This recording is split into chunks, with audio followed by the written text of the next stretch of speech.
মুমিন কাকে বলা হয়?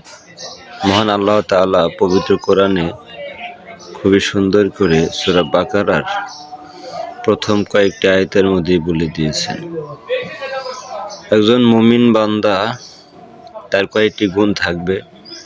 সে গায়েবের প্রতি অর্থাৎ অদৃশ্যে বিশ্বাস করবে, সালাত কায়েম করবে,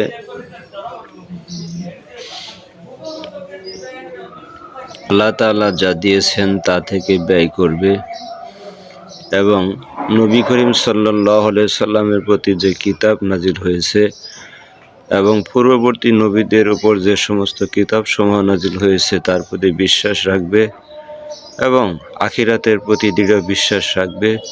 এই সমস্ত গুণ যার ভিতরে থাকবে সেই মুমিন। আল্লাহ তাআলা আমাদের প্রত্যেককে প্রকৃত মুমিন এবং সাবধানী হওয়ার তৌফিক দান করুন। ওমা তৌফিকি ইল্লা বিল্লাহ।